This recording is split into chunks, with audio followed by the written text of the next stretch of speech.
অন্ত পৰিল অগপ বিজেপিৰ মধুচন্দ্ৰিকা।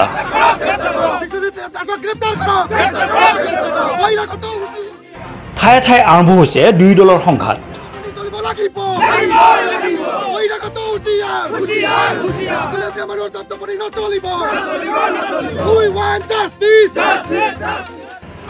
অগপ আৰু বিজেপিৰ সংঘাতক লৈ পুনৰ উত্তপ্ত ধুবুৰীৰ গোলোকগঞ্জ।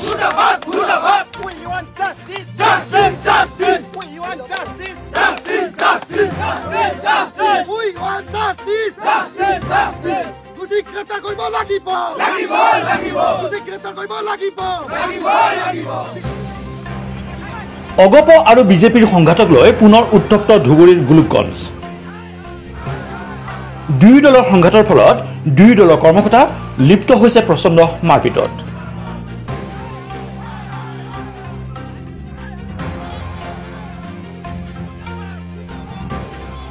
গোলোকগঞ্জৰ চক্ৰ বিষয়া কাৰ্যালয়ৰ সন্মুখত উত্তপ্ত পৰিস্থিতি।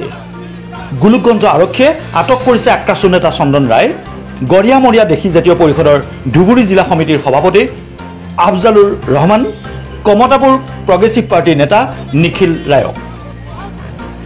5 ঘণ্টা বহি ৰাখিছে ধুবুৰী জিলা আৰক্ষীয়ে খালি 5 ঘণ্টা বহি ৰাখিছে। এইটো দুৰ্ভাগ্যজনক বিষয়। যোনে মাৰ খাইছে, যাক পিটন দিয়া হৈছে, সেই ব্যক্তিজনকে কালি কিন্তু গোলোকগঞ্জ থানাত 5 ঘণ্টা বহি ৰখা হৈছে। আজি ইয়াৰ তাই বিচাৰিছো যে ধুবুৰী জিলা প্ৰশাসনে কিন্তু ব্যৱস্থা গ্ৰহণ কৰিব লাগিছিল। আজি আমাক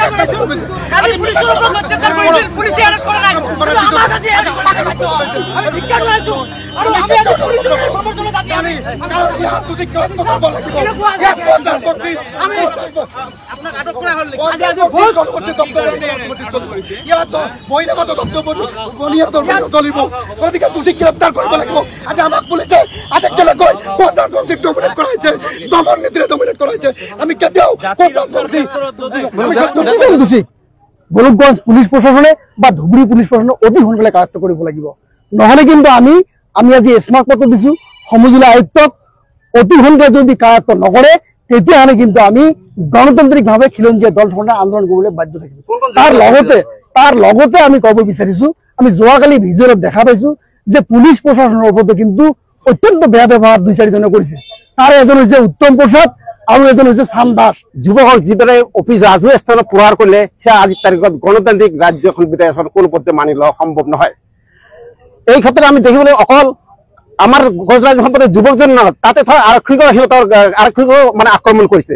গতিকে এটা মানে দুৰ্ভাগ্যজনক। গতিকে মই আহ্বান জনাইছো জিলা আয়ুক্তক বা মাননীয় মুখ্যমন্ত্ৰী মহোদয় বা ডিজিপি মহোদয় অতি সোনকালে যি কেইগৰাকী আক্ৰমণ কৰিলে 48 ঘণ্টাৰ ভিতৰত কৰায়ত্ব দিছো যে অসম চৰকাৰক এই কালবিকেইটাক অতি শীঘ্ৰে এৰেষ্ট কৰিব লাগে। আৰু কোনে উচ্চ দিছিল আমি শুনা মতে অশ্লীল উপস্থিত আছিল, তাতে উপস্থিত থকা সত্ত্বেও তেনেকুৱা ঘটনা হৈছিল। অতি শীঘ্ৰে গ্ৰেপ্তাৰ লাগিব লাগে, গ্ৰেপ্তাৰ কৰিব লাগে আৰু জেল হাজতত পঠাব লাগে।